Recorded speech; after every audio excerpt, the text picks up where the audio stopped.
Well, that is what we say, a hard act to follow.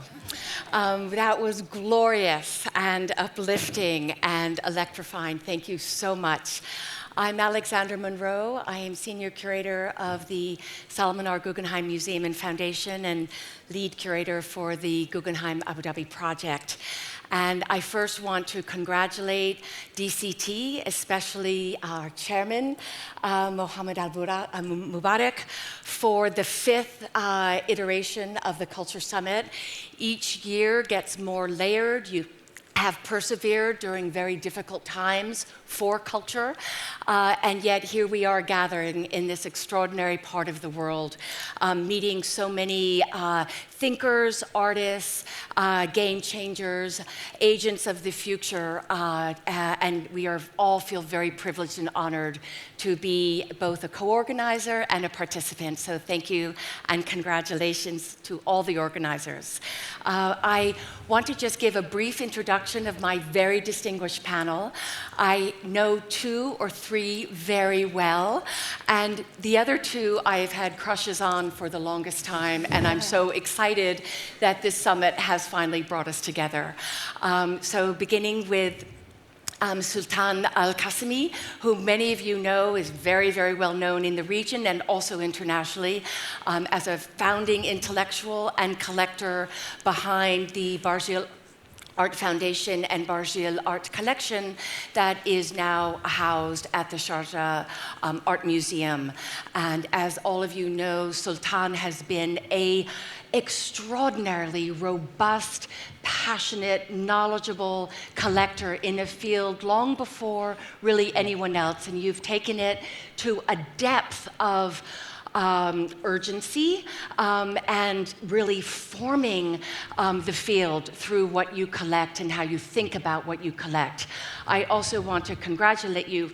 I was privileged to have a walkthrough, even at 2 hours, it felt like we were racing through yesterday in Sharjah, and congratulations, 50% of the works on view, and there were hundreds, were by women artists from the region. So really fantastic. So we at the Guggenheim Abu Dhabi, the curatorial team, we have much to learn from you and be inspired by, so thank you. Jennifer Stockman is known best in my world as our former president and president emeritus of the Solomon R. Guggenheim Museum and Foundation, which she served on the board and as leader for 15 years or more, including during the very exciting period of bringing the Guggenheim Abu Dhabi to life here on Saadiyat. And since she left us formally, though she's never left us, Jennifer has really distinguished herself as a major filmmaker, documentary filmmaker in the arts, but is also, in the context for tonight, an extraordinary collector of contemporary global art. And we have much to learn from you, and we have a surprise about what she's collecting now and her most recent initiative that will catapult us into the future. So welcome back to Abu Dhabi, Jennifer. Guy and Miriam, what can I say? We are so honored to have you here. Thank you for making the trip during a very, very busy time of your lives and your collecting. We know Guy and Miriam best as founders of the Ullin Center of Contemporary Art in Beijing, which at the time of its founding, I was there in 2007. Was then and has only become more so the leading institution for contemporary art, the leading museum for contemporary art in mainland China and really the region. And under the direction of the brilliant Phil Tenari, the shows mounted there, the scholarship produced there, and I must say the mentorship and training of entire generations of young Chinese art professionals has really been staggering. What a legacy. And I know that your interests have also many, many dimensions and directions. You are sort of rhizomatic people, so we will love to hear from you shortly about what other directing initiatives you have gone into in contemporary arts and other things, I understand. Vanessa, really, you are someone I've admired from afar for so long. I don't know how our paths have not crossed. I must give you great credit for inviting Reem Fada, our great colleague and my teacher in all things Middle Eastern, to curate, was it the 6th Marrakesh Biennial? So Vanessa, as all of you in this room know, was the founder, the visionary founder of the Marrakesh Biennial, which among other great distinctions is the only trilingual biennial and really one of the first in the region that operates at a thoroughly global level and has really been such a catalyst for our thinking about how to present art in the region, from the region, for the region, at the same time operating on global registers. You also are a collector, though you seem rather shy about that part of your life. I think it's probably because you are so active on so many other intellectual and philanthropic and real other kinds of initiatives, which we shall hear about soon. So we had a pre-meeting, and we came up with sort of 3 questions to guide our hour together. We do want questions at the end, so start writing notes. I'm going to start with Sultan. And if you could really start with what was your catalyst for this extraordinary achievement, which is the Barsil Art Collection? Thank you so much for having me. Thanks for the kind introduction. I think every collector has a different imperative and a different goal. My goal really was trying to shed a light on art from my region, from the Arab world. I realized that there weren't so many platforms that would highlight and exhibit art specifically from the Arab world. I wanted to create an institution that would be a destination, not only to exhibit our own works, but also to connect and network with other individuals. In many cases, when we get asked for loans, I would tell the institution that there are other collectors that have better works than us, and you should show that. So the idea is not to show what we have, but really to exhibit the best that the region can offer.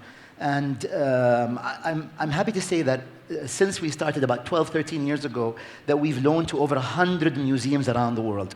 And to be honest, sometimes it needs a little bit of convincing. Sometimes you need to grease the wheels and help with funding, the insurance, the crating, the logistics, the transport and shipping, things like that, when small institutions and small museums can't afford to display work from the Arab world. For instance, we try to do that. At this point in time, we have 300 works on display in one museum or another anywhere in the world. And I think this might be a record by any institution anywhere in the world. And so we're really pushing art from the Arab world. It's not easy. There's a lot of difficulties that we can talk about at another point, but really the goal is to highlight art from this region that I love, this region that's seeing a lot of conflict, seeing a lot of, there's a lot of sad news from this region, but there's a lot of good news. There's a lot of cultural production. So how can we highlight that and maybe challenge some of the notions that people have about my part of the world? So you said something extraordinary just now, that 300 of your works, which we learned yesterday too, are now touring or on loan to various institutions around that world. I imagine that is a 100% increase over 12 years ago. So what is changing in the world other than your collection and the scholarship you've produced? How do you account for that? What's changing that there is greater interest and an appetite for, demand for, new urgency in the rest of the world, and maybe even in the region, to learn about modern and contemporary art from the Arab world? What's changed? There's so many great things happening as well. I mean, there's this cultural summit, there's Art Dubai, Abu Dhabi Art, there's the Sharjah Art Biennial. There's so many great events happening. And there's more interest, there's a lot of scholarship. There's an institution now in Abu Dhabi housed by NYU Abu Dhabi called Al-Mawrid, which is dedicated to the study of modern art from the Arab world. Yeah. There are professors and students and scholars graduating, studying art from the Arab world. This didn't exist 10, 20 years ago. So we have a lot of people to thank, and we're really standing on the shoulders of giants here. Mm-hmm. So, and I want to thank everybody who's really put an effort in highlighting art from let's call it North Africa and West Asia, and really Africa and Asia at large. We need as much support as possible, and I call on institutions to highlight the minorities that we have, all minorities, women and men, all sorts of different sects that we have within our region, and show how beautiful our part of the world is, and not allow people to be taken over by the negative news and stereotypes. I think art plays a major role here. Fantastic, thank you. Jennifer, yes, thank you. I'm going to go in a round now, but afterwards I'm going to surprise you who we're going to call on. But Jennifer, you're so accomplished in so many areas, but let's focus on the collection. So maybe you could tell us, what was your early passion? What guides it? What do you think distinguishes your collection? I also want you to talk about how you live with it, because I think this is essential. I've seen your various houses, and you have to have art in every nook and cranny, sometimes stacked seven deep. So tell us about living with art and what your drive is. Well, first of all, following you is not easy. And I just want to be clear that my collection is nothing compared to the people I'm sharing a panel with, the distinguished people. But I think it's very personal, and I've had the privilege of participating in institutional collection building as well, and trying to understand different strategies of collecting. For me, collecting has always been about creating a bridge and greater understanding between cultures. And I started the collecting early or late 1980s, and I've always had a fascination with the rest of the world, while the Western world has imposed their views in every sector. And I went out of my way, if you will, to collect and look for art that didn't conform to what was market-friendly or more typical for a Western collection. So I feel the collection is somewhat diverse, not as diverse as I wished it to be. I mean, I think a collection should reflect current times, history, and we have never seen such changes before in the history of the world. It's all, whether Tom Friedman said we're a flat world now, this understanding that we're gaining of each other is kind of a magnificent thing that's happening. So I think a collection needs to be organic and continually refine itself and reflect what's current. Could you give us an example of something maybe you've collected at any time that reveals that mandate that you've created for yourself of art that reflects the current times? By name? Yes. I hate to call out artists' names, but you're in safe company. And it's interesting. I've never gone out of my way just to collect women artists or any particular group of artists. And it's turned out to be very diverse, the collection, just in what I respond to personally. It's very personal. But for example, an artist that I originally thought had something to say about the world was Korean artist Haegu Young. Yeah. Another artist early on I just was immensely impressed with was Shirin Neshat. Now that, that's why I hate to just mention a few, because there's so many that have made impact. But that's just to give you an example of some of the more international. Of course, a lot of the collection consists of, names that maybe everybody would recognize as well. Yeah, thank you. Okay, Guy, I'm going to call on you, and maybe you could tell us, briefly, the story of your falling in love with the artists and the movements, and going back to Jennifer, art of our times. You were in China during an extraordinary period of change, what your current director, Phil Tenari, calls the aesthetics of reform. Could you tell us what prompted your vast collection of contemporary Chinese art? I started very small. I started school time. First purchases of small pieces of big artists, cheap as possible. But that was the first major move. And then going to attend and support important artists around the world. Fascinating work. It's still going on now. These guys are doing very well, and when you put it in pieces, you see how intricate, how sophisticated it all is. Mm-hmm. So I think that the coming period was China. Mm-hmm. China, unfortunately, is going through all kinds of little problems, nothing serious, but you're not allowed to go there anymore. Before, I was going there for 30 years, 40 years with Mimi, commuting 1 month I went 16 times to Beijing. 1 month? So we were finally taken to finding this place called UCCA, which is now becoming an enormous piece of activity. The old museum is there, but Phil Chinari took over, and he has now 3 or 4 more units in Shanghai and other places. So I don't know where they're going to stop. Yeah. There's enormous creativity. Mm-hmm. So for us, for Mimi and for me, the future could be a little bit here. Mm-hmm. We've done what we had to do in China. Mm-hmm. We went through all the different steps from beginning to well mature, and now that is taken over by Phil and his team, who is brilliant.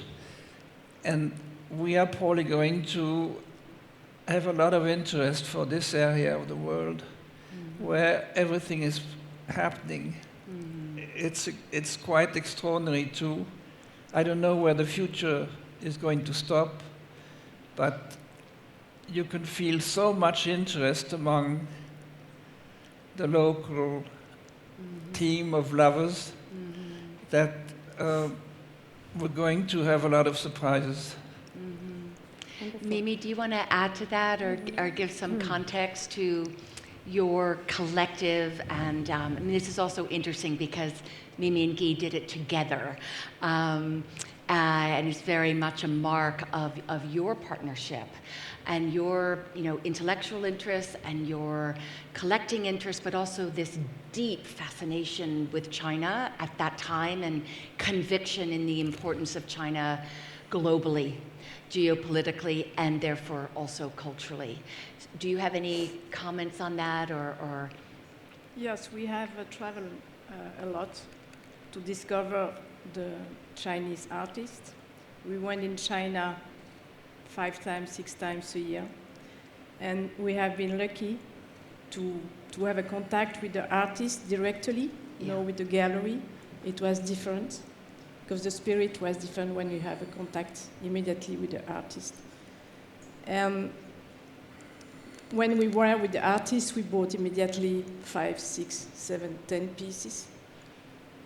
The first, because we loved the pieces the artists have done, and to support him, because they were young. The period was difficult for them, and that was the first step for me in China. Mm-hmm. The second step was to build the museum. Mm-hmm. That was a major job. It was difficult because, I suppose you know, the Chinese country. It wasn't easy, but we are so proud now to have a UCCA. Mm-hmm. And when we see the past, honestly, it was amazing, the vision of my husband. Mm-hmm. He's a visionary. He knows exactly where is the future. Sometimes it's difficult for me to run behind him, but it's amazing visionary. We will see what happens in the future, but he knows exactly what he wants for the future. Well, I think the word visionary is, something you all share, and something that I think distinguishes a great collector who can be a kind of agent of social and cultural change, either focused in a community or region or more widely. And that brings us to Vanessa, who I think very much is a visionary, and also, like Sultan, very dedicated to the region, in this case, North Africa, Morocco especially. And you're here less as a collector than really a cultural entrepreneur. And it's your initiatives, these visionary initiatives, that are connecting curators, artists, makers, seers, and communities, and nations in certain moments of gestation.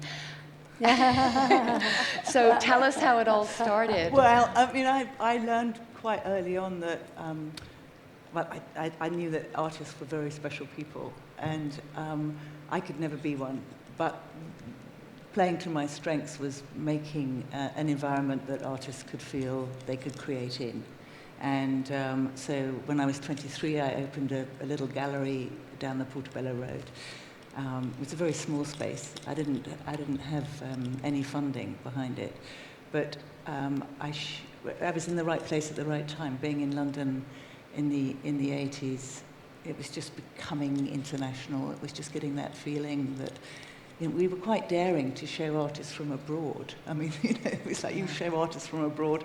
It was very parochial London then. There weren't any great collectors or anything like that. But it was. I loved it. It was a great excuse to travel.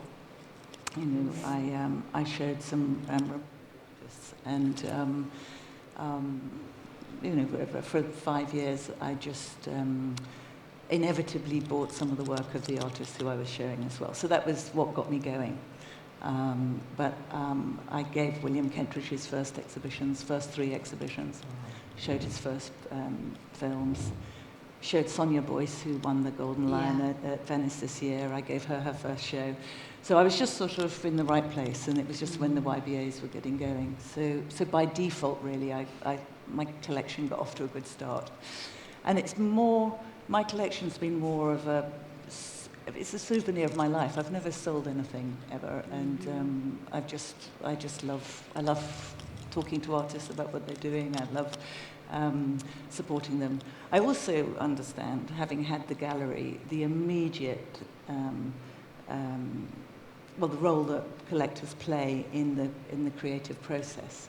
Yeah. You know, a lot of artists, you know, I was a bottom feeder, but a lot of the artists couldn't afford to pay their rent and couldn't afford to feed their kids, and ringing them up and saying that you know, you'd sold the work, it was like, whoa, you know, here we go. And it's a really important fillet. Gallerists are often on the front line, right? I think we all agree with that. Yeah. Could you tell us a little bit about the biennial, and what was your initial draw? I mean, it's just so interesting.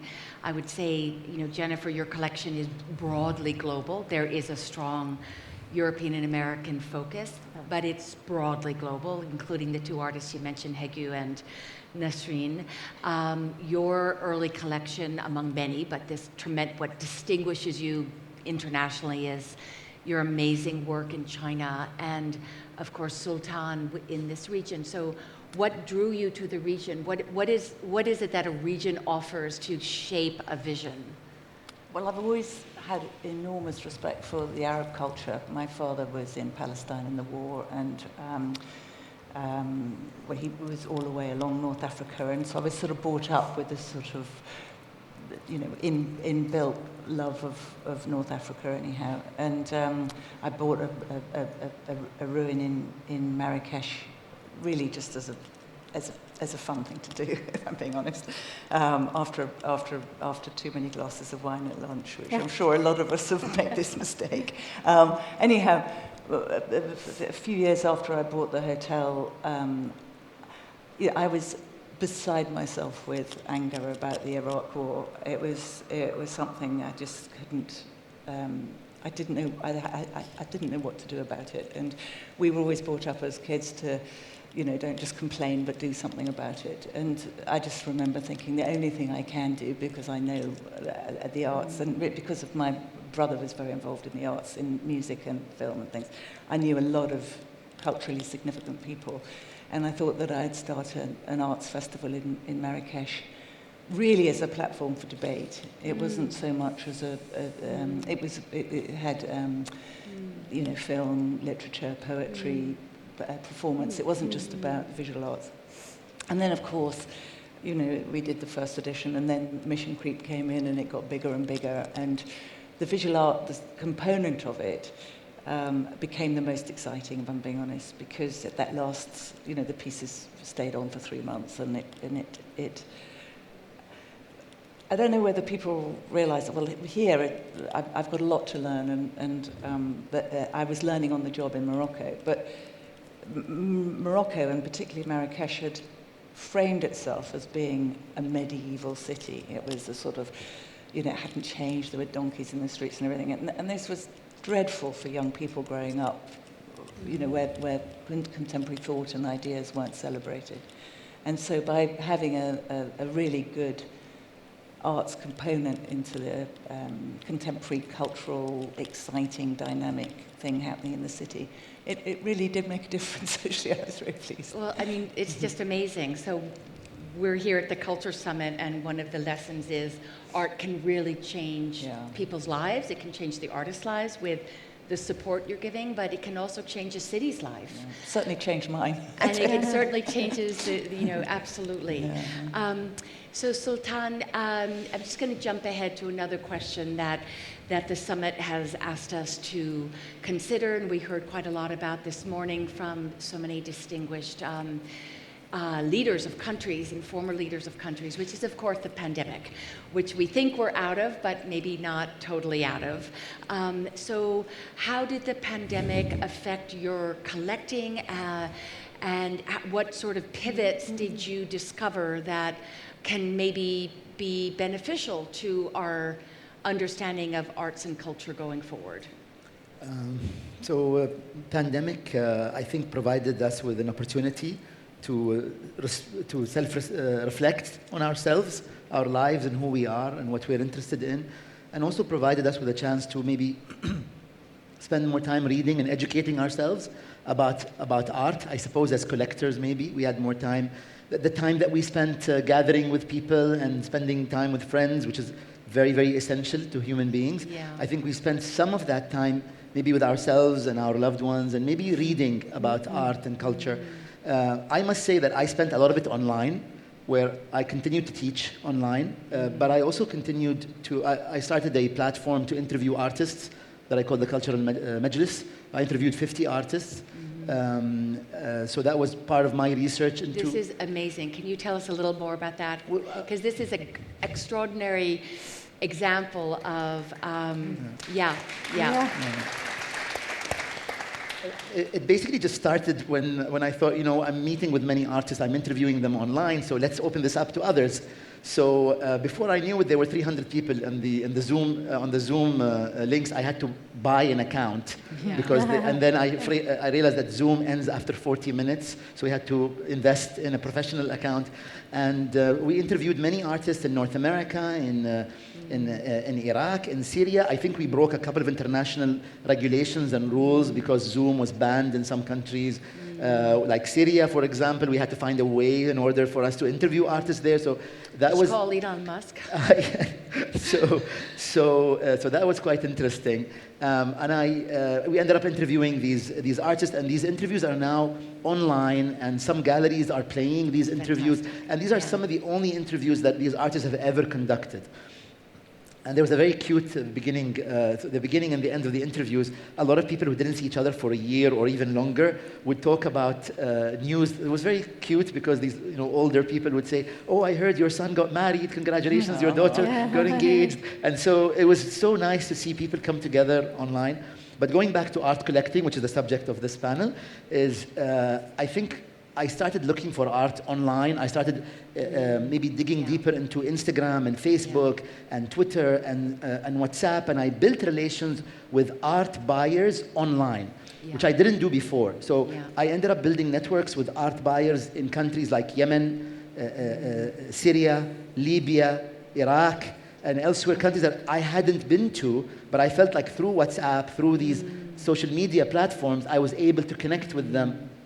And so I felt like, on one hand, of course, the pandemic was quite tough on all of us, but on the other hand, it was an opportunity, I think, that I tried to take advantage of. Transformation and use of technology. Jennifer, that brings us to you, because you also mentioned in our talk that how you didn't skip a beat, actually, because you went right to all the galleries were now posting their works online, and it didn't slow your collecting. Could you tell us a little bit about that process of collecting and how that pivot worked for you in spite of all the grave troubles that we were reading about at the time, and also maybe a little bit about the company you launched during the pandemic? Sure. Well, it just became more and more obvious during the pandemic that digital was going to play a big part of our lives. We all were on Zoom. For me, it could have been 8-9 hours a day, but it somehow enabled us to get more conversations in, more done.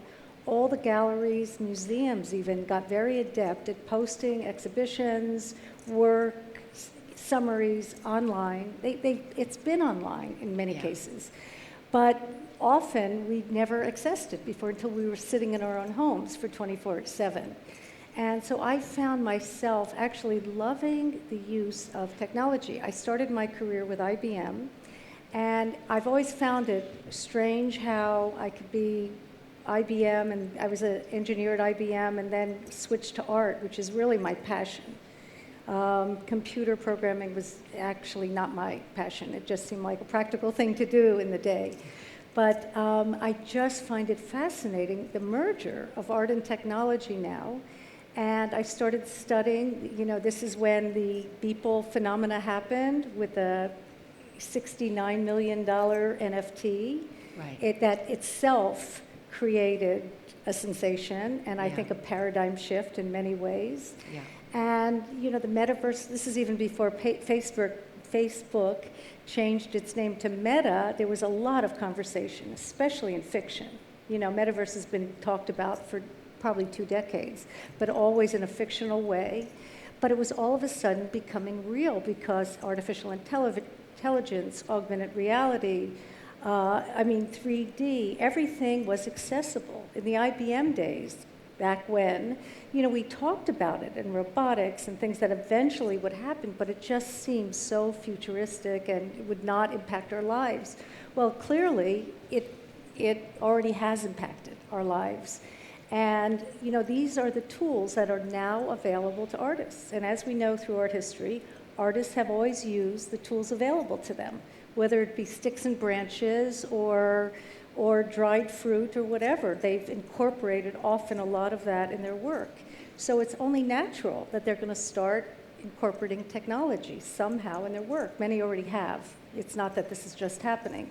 So I started with some people, a company called Minty, which was to build a metaverse and help artists produce NFTs. And it's been, Amazing. all I can say, it's been a learning process for us all. It's changing by the minute. And, it's just fascinating to follow. And a lot of people, at least in my generation, you're all far younger than me, but, we're saying, no, never, I'll never be an avatar in the metaverse, and I'll never buy an NFT, whatever. And fine, that's okay, there's enough to do without doing that. But our children and their children, this is their world. They will be avatars, which gives equality to the world when you think about it. Anybody can be an avatar, and you could be anyone you want. You create your avatar, you dress it any way, you can choose what color skin you have, what language you speak.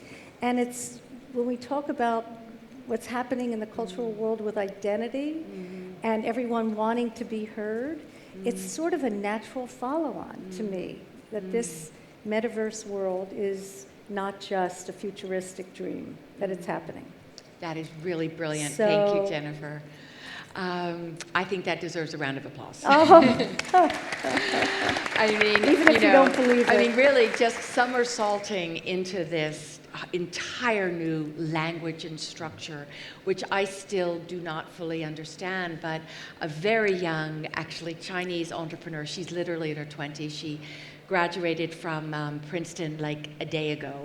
And she too, I think I've introduced you, has founded a platform. And she is the one to explain it to me.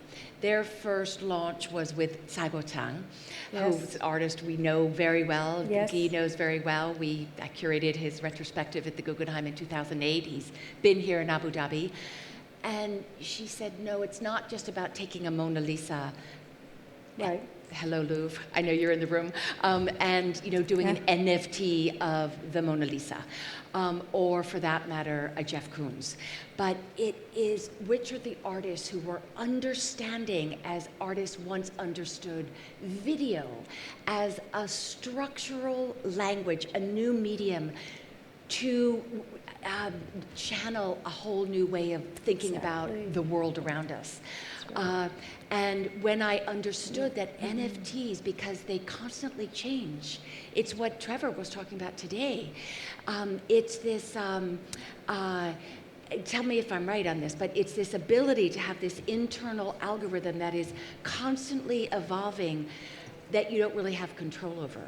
And once an artist succumbs to that, that's a whole new structure in the realm of art. And in that case, if that's true, I'm in. That's one way, the generative art, where it keeps regenerating itself. And the artist isn't sure where it's going to end, but has the control over it. But there's many other ways of using technology that also can create NFTs. But what I didn't mention is the whole phenomena behind this whole metaverse NFT world is the blockchain. Yeah. And that is probably more important than the internet. They call it Web3. We're used to social media and we're enjoying the internet, but we don't have control of our lives on it. We fear our privacy. There's a lot of issues with it. Web3 and the metaverse and avatars will solve a lot of these issues because it gives the user control over their own destiny. As I was saying earlier, the avatar can be anybody it wants to be. And, this is the future for privacy and for control, which I think every individual wants their own freedom and not to be breached, have their privacy breached. Extraordinary. So Guy and Miriam, I know you also are launching after your extraordinary 40-year venture with China and contemporary Chinese art. You too have launched far into the future. Can you tell us a little bit about what are you collecting? What is the medium? What is the thinking? And what are the artists' stories that they're telling through these new languages that you're collecting? I just have a little story. Okay. Yeah. Having been working in Saudi Arabia on a little project, crossing the border and going to Dubai, I fell on something extraordinary. And I think we became great friends. Al-Serkal? Yes. In Dubai, the Al In Serkal Dubai. Avenue in Dubai, which is the gallery and art center, also the home of the Ishara right. Art Foundation, the first non-for-profit private They had- art foundation in the region. They didn't build a museum, but they built a beautiful gallery, Yeah. and we settled in there. And that has been an enormous satisfaction. We're doing together some works and showing them. It's going to happen in about a month. Okay. So suddenly Dubai becomes important. I think the whole area is becoming important. Yes, we So- feel it. I will be able to tell you lots of more things in a month Okay. to tell you how it went. But we love the people, we love the way they work, the creativity, and we learn a lot. So what better can you hope for? That's fantastic. That's going to be one more, a wonderful institution or initiative for us in the region. Mimi, could you tell us a little bit about this? I know you're doing some collection of some of this, the new the new technologies as well? Okay, we are collecting for the moment the digital art. That's the future. Digital art, But yes. that's a vision from a guy, me too, because I love. Because the piece is moving in front of you, and it's completely different than classic art. And that's guy, on 1 year, we have collect more than 100 pieces, and we have a very important digital art collection. And that will be the next step. We are going to show the collection everywhere in the world. We don't know yet. We know where, but we will And know digital art is huge. I mean, there are like 90 different forms of art within Yes, the it's rubric huge. of digital. So can you give us an example? It or two? started in 1963, I Yeah, think. And the great. computer was so big, Yeah. bigger than this place. No, it's like that. And the first pieces, it's amazing to see what the artists they have done 50 years ago, and what they do for the moment. It's a huge difference between 15 years and now. So you're But- collecting the history Yes, of digital yes. art? That is a huge commitment. Yes. Wow. Very exciting. Wow. Because it's very important, the new generation, they understand when the digital art started. Yeah. That's very important. That's So education. who made that work in 63? I thought it was Nam June Paik. Is it someone else? I don't know how many pieces we have for the moment, but it's a lot. And we bought on 1 year. We travel everywhere in the world, and we bought a lot. Amazing. And how do you store it? Because everything needs a different But it's easier server to, and a different screen and different it's woofer. easier to store the digital art than the painting. Computers. Because it's just a computer, it's a USB card, that's it, and it's easier. And let me say, you can now mint them, these pieces, on the Yeah. blockchain. I Right. mean, there's copyright issues. There's definitely legal Yes. issues to consider, but that's, It's different Oh. than the NFT. yes, yes. It's two different worlds. So I have one more question for our wonderful panelists before I open it up. And I just want to bring it back to the region. We are here in Abu Dhabi. We're hearing what's going on in neighboring Dubai and neighboring Sharjah. We are on the brink. I would say we're beyond the brink. We're actually well into an evolution of an extraordinary new ecology of possibilities. You know, here we have a country that believes in possibilities. And art, as we know from this culture summit, and as we heard from the chairman today, and culture and visual culture in all its manifestations, and performance culture, and musical culture, as well as heritage, is all part of this very extraordinary vision that is being enacted, as we heard from Minister Noor this morning, and put into practice and put into action. So I'd like to start with you, Vanessa. What advice do you have for those of us who are working in this cultural environment today, in this part of the world, with the ambition that you see at work? What advice do you have for us? Gosh, I'm not sure I'm qualified to give advice, but from experience of working in Morocco, I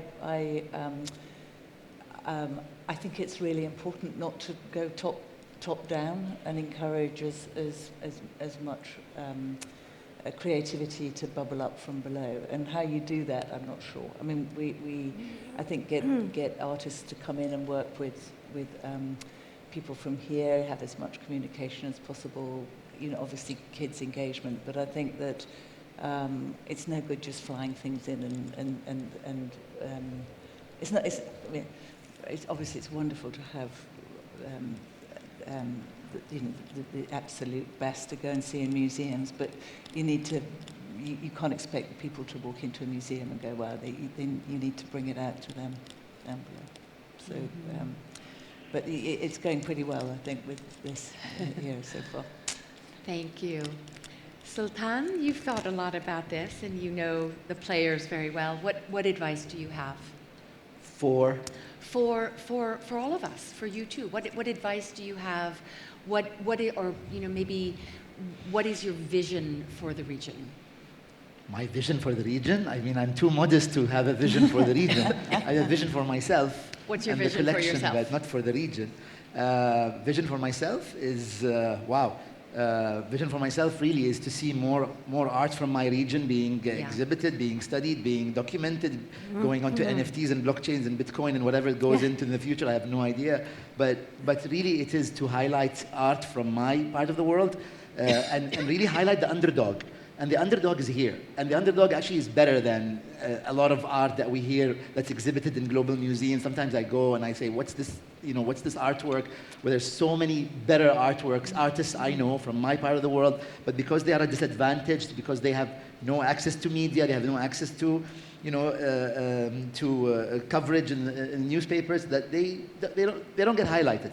So I wish to see more access for our artists, more coverage, more spotlight shed on minorities, on women, on different ethnic groups. Again, I keep talking about this, but it doesn't happen. Because what you see is an exhibition dedicated to Western artists or an exhibition dedicated to men with 3 women and 4 women. And then this is unacceptable in 2022. I don't know when we're going to stop doing that. We keep doing the same formula, wanting a different result. So I don't know who needs to wake up, but we all need to wake up. I think we all need to collectively wake up. I also want to say that being a collector here in the UAE is very, very lucky. It's very fortunate. This is the only country really in the region, and I buy from all over the region, and I love my region. I'm so proud of it. But really, in the UAE, it's the best logistics hub. It's the best, the best insurance hub. It's the best transport hub. Everything is so sort of seamless here. There's room for improvement because we always want to stay at the forefront. But this is such a great destination. I feel like both of you have insinuated that you might be doing more work here in the UAE. So I'm really happy to hear that. I encourage you.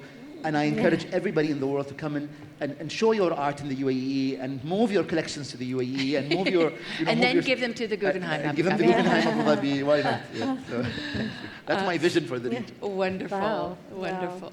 And Guy and Miriam, now that you know the region better and after your various other focuses, what do you want to see here? What is coming? It's very clear. With digital art, I think kids know more about computers than we do. And digital art is really very popular with kids. So when you go and visit a show, who do you see first? Kids. It's normal, it's their world. They are playing with the... And they know what about they're seeing. So it's not something which is mysterious. It's something they're very comfortable with. So I think that's a big plus. I think whatever is happening in this area is unbelievable, but I think the kids are going to be very, very active too, and they're going to surprise you. Wonderful. Okay, I think I'd like to devote the last 10 minutes or so to questions from the audience. And I think, Sabi, I see your hand. So if we could get some mics, and please feel free to address it to any one of our panelists. And we have a good 10 minutes for...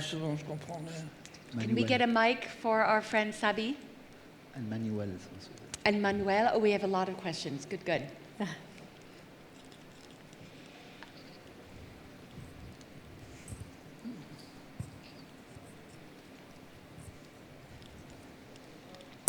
And why don't you introduce yourself? Hi, my name is Sabi. I'm the Associate Director and Curator of the Ishara Art Foundation in Dubai. Beautifully moderated panel, Alexandra. Thank you very much. I mean, it was enlightening to hear all of you. My question's to Sultan, and it's primarily around something I really admire in you, both as a patron and a collector, which is your scholarship. That you are really deeply committed to building a knowledge discourse around this region. You've co-edited recently the book called Building Sharjah. you give lectures, you give tours, so there's a real deep commitment to building knowledge around this region. And something fascinating in building Sharjah, the book, was that you had a plurality of voices contributing to this building of knowledge. So what I want to ask you is, while we've discussed today with great depth and ferocity almost about the future of culture, the future of art, the future of collecting, what do you see as the future of knowledge or discourse in this region? And what do you feel might be the way patrons can contribute to building knowledge, not just of this region, but from this region, of the world, I guess? Thank you. May I answer? Absolutely. Thank you, Sabi. I want to say that whatever I'm saying, the individuals on this panel have been doing for a long time. So by acquiring the work and making it available, everyone here has been playing a major role. So I don't want to spotlight on me, but I would say that what our responsibility in our part of the world really is to focus on our part of the world.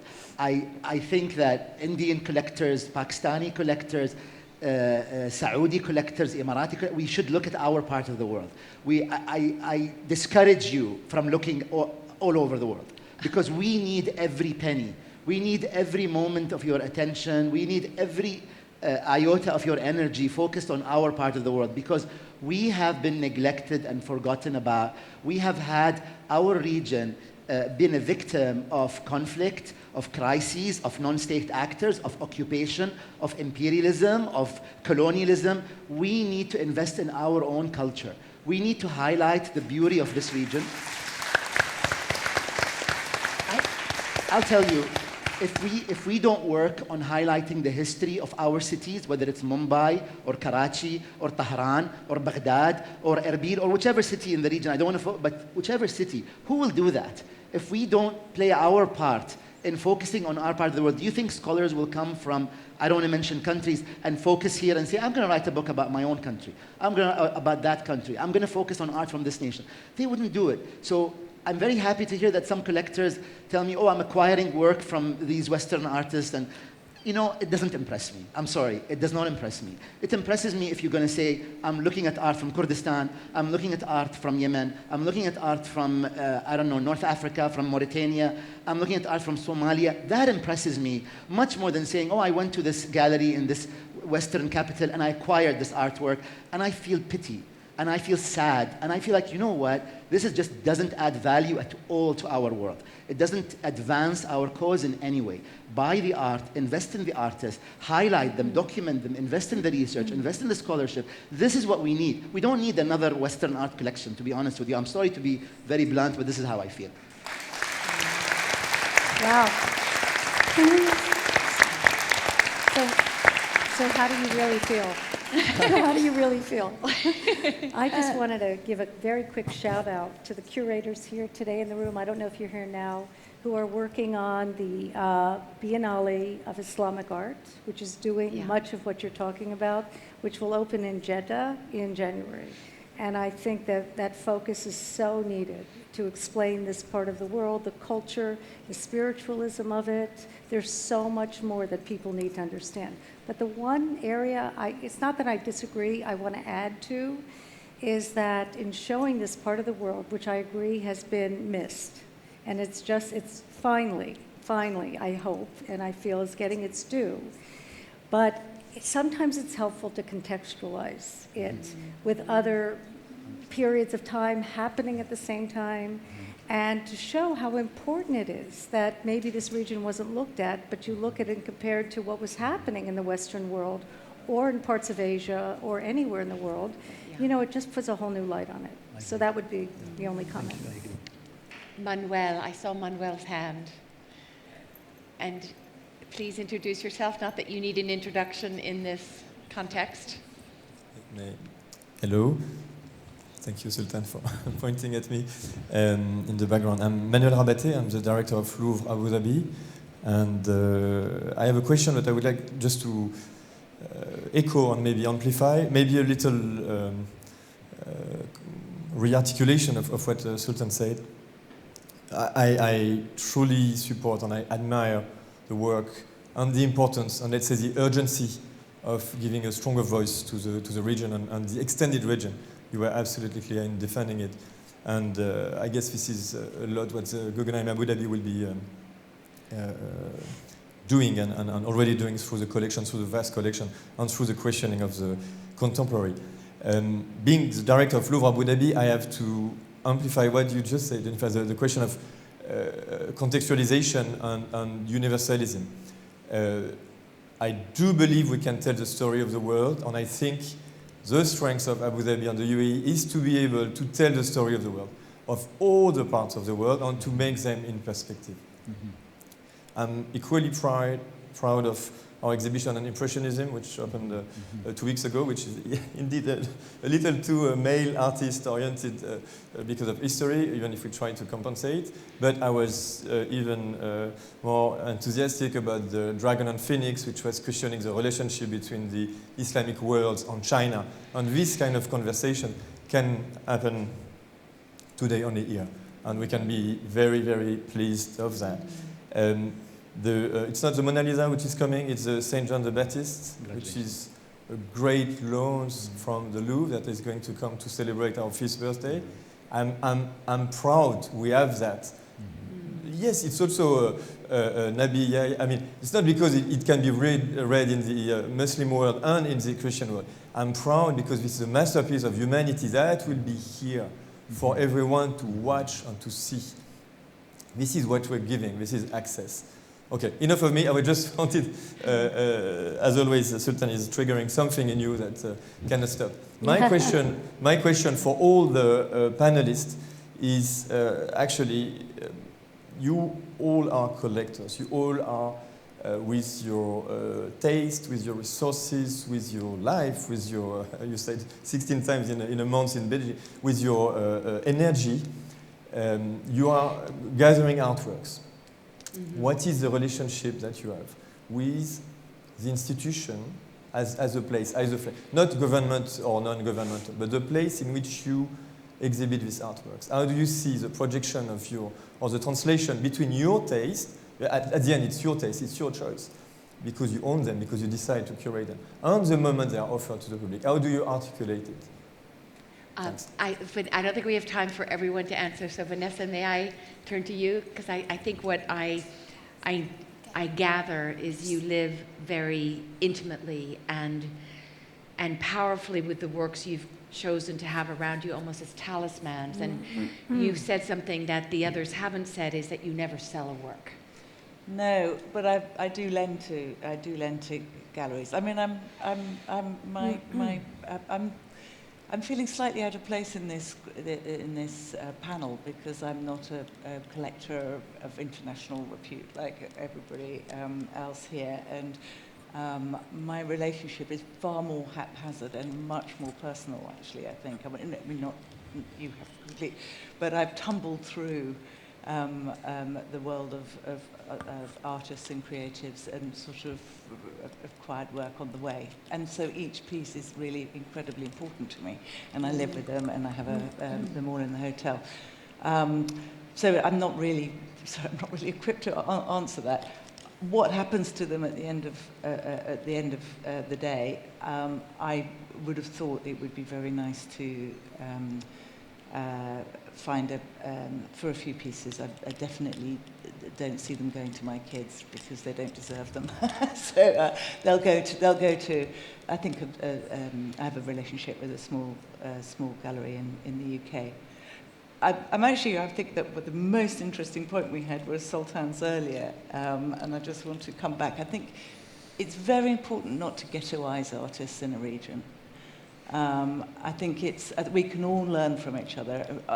By all means, have the supporting, by buying work, you're feeding into the system and all of that sort of thing. I think just to we in the UK anyhow were far too parochial for far too long, and it actually reflects badly on our society, I think. And we've all got an awful lot to learn from each other, and the arts are a great way of doing that. So I think just to be too site-specific, it might be a misstep. I'm not going to answer for you, but I will say that the history of Abu Dhabi and the history of the region can answer for us all, because we know this region was from millennia ago a crossroads. And to come back to the extraordinary news that the Louvre announced last week, congratulations Manuel, of Leonardo St. John the Baptist, we know he was looking at Chinese painting. Yeah. We know he was looking at literati landscapes. We know he was looking at ink to create those shades of the borrowed landscape.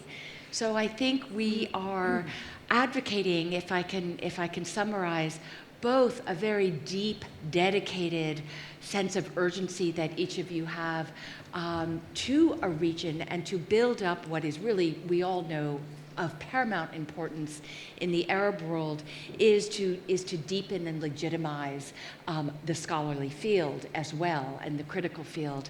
But we all know that this is going to exist, no matter if we like it or not, in a global context, because this is a global place and always has been.